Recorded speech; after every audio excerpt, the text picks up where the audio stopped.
हम फल खा रहे हैं पके पकाए हुए।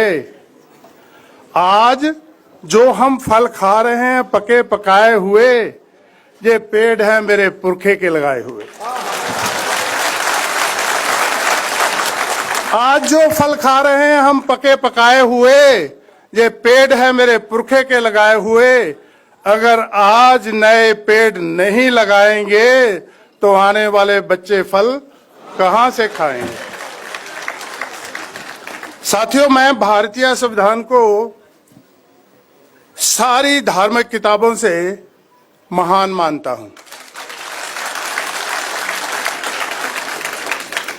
मैं इसकी पूजा नहीं करता।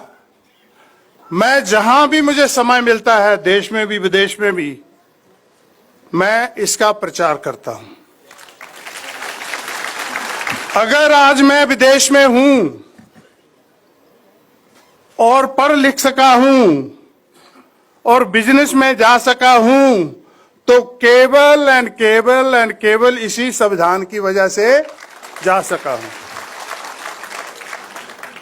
मुझे याद है, मैं जब अपने माँ बाप की हालात देखता था बचपन में, और जब मैं आज अपनी हालात देखता हूं, तो कई बार इस पे मैं विचार करता हूं कि ये इतना बड़ा परिवर्तन जो 2-3 पीढ़ियों में आ गया, ये किसकी वजह से आया। हमारे पास लाखों करोड़ों देवी देवता, संत महंत, ना जाने क्या कुछ था हमारे पास, लेकिन हमारे पास बाबा साहब अंबेडकर नहीं था। बाबा साहब अंबेडकर आए और बाबा साहब अंबेडकर ने ये ऐलान किया। बाबा साहब अंबेडकर ने जो ऐलान किया, मैं सफाई कर्मचारी का बेटा जिसके हाथ में झाड़ू था कभी, कि हे सफाई कर्मचारी के बेटे, तू दुनिया की सफाई कर्मचारी रहने के लिए पैदा नहीं हुआ। मैंने भारतीय संविधान लिख दिया और संविधान में हर एक आपको अधिकार दे दिया। तू जो भी चलना बनना चाहे आज बन सकता है। यही भारतीय संविधान की करामात है। तो मुझे लगा कि मुझे बाबा साहब ने जब ये कहा कि जय मैंने तेरे हाथ से झाड़ू छीन लिया और कलम पकड़ा दी, अब इस कलम से जितनी भी बढ़िया से बढ़िया अपनी तकदीर लिख सकता है लिख ले। और जिस दिन तू अपनी तकदीर लिखेगा, जे लक्ष्मी, जे सरस्वती, ये सब तेरे कदमों में पड़ी होंगी।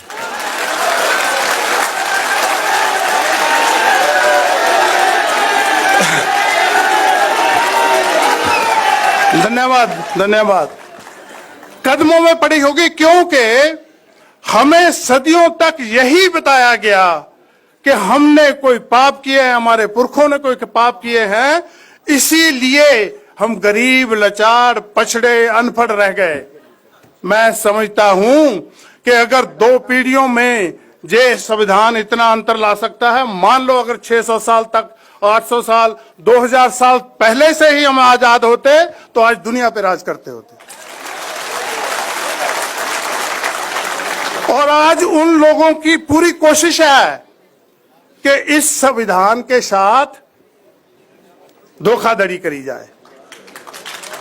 क्यों? कि इसी संविधान की वजह से मेरे जैसे सफाई कर्मचारी के बेटे को दुनिया में एक अपना व्यापार करने का मौका मिला, एक मौका मिला।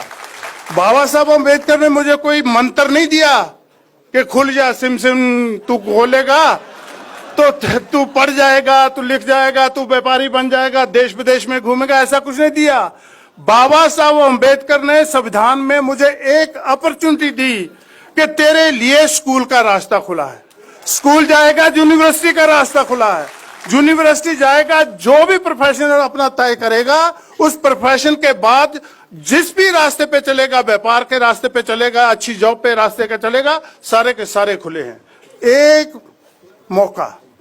और साथियों, जिस दिन बाबा साहब संविधान लिख रहे थे, एक हाथ में कलम और एक हाथ से थमाया हुआ संविधान, लिख रहे थे और इतना बड़ा परिवर्तन, इतना बड़ा संविधान लिख दिया। आज करोड़ों लोग, हम तो जहां थोड़े ही हैं, आज करोड़ों लोग पढ़े लिखे उस संविधान को बचाने के लिए सक्षम नहीं हो पा रहे।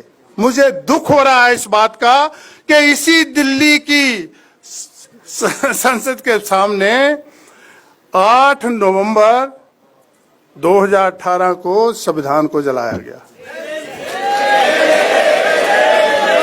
मुझे दुख इस बात का नहीं कि संविधान को क्यों जलाया गया, उस संविधान में मेरे आने वाले बच्चों की, उस संविधान में मेरे आने वाले बच्चों की आशाओं की, सपनों की, सभी को आग लगा दी गई और हम देखते रह गए। आज हम 1 नहीं, 2 नहीं, 3 नहीं, 10 नहीं, करोड़ों में हैं, करोड़ों हाथ हैं हमारे पास, करोड़ों टांगे हैं चलने के लिए, फिर भी हम उस संविधान को बचाने के लिए सक्षम नहीं हुए। जे इस पे हमें विचार करना चाहिए। मेरे साथी ने कहा ना कि संविधान और सावधान, इस पे हमें सावधानी लेनी चाहिए कि ये क्यों हो रहा है। और जब तक दुनिया में कहीं भी आप देखेंगे, जिन लोगों को भी आजादी मिली है उन्होंने बहुत बहुत अत्याचार सहे हैं और बहुत बहुत दुख के साथ गुजर के उनको सब आजादी मिली है। हम खुशकिस्मत हैं, मैं खुशकिस्मत हूं पंजाब का वो बेटा जिसका नाम बाबा साहब के साथ कोई रिश्ता था, जिसका नाम बाबा साहब के साथ कोई खान पान, जाति, धर्म कुछ भी नहीं, लेकिन फिर भी मुझे सारे अधिकार दे दिए। इसलिए शायद मैं उन अधिकारों की इज्जत नहीं करता। अगर मेरी माँ बाप ने मुझे किसी प्रोटेस्ट में भेजा होता, मेरे ऊपर लाठीचार्ज होती, मेरी बाजू कट गई हो गई, टांगे टूट गई होती और मेरे घर में तस्वीर लगी होती कि जे माँ बाप, तेरे माँ बाप हैं जो तेरी आजादी के लिए प्रोटेस्ट में गए और इनकी टांगे कट गई, इनके बाजू कट गए, तो मैं शायद उसकी कदर करता। हमारे घर में कोई ऐसी तस्वीर नहीं है, इसलिए हम उसकी कदर नहीं करते। मैं आप लोगों से आग्रह करूंगा कि बहुत से जो मान्यताएं हमने पाल रखी हैं, बहुत से देवी देवताओं को पीछे जो भाग रहे हैं, ऐसा नहीं है जे सारे, मैं किसी की निंदा नहीं कर रहा, ये सभी जहां थे। जब मेरी छाती के ऊपर पांव रख के एक और आदमी चल रहा था तब भी ये यहीं थे, लेकिन किसी ने मेरा पतन नहीं रोका। अगर मेरा पतन रोका और मुझे गिरे हुए को खड़ा किया, खड़ा करके चलने की और आगे बढ़ने की परमिशन दी, तो वो बाबा साहब अम्बेडकर ने दी।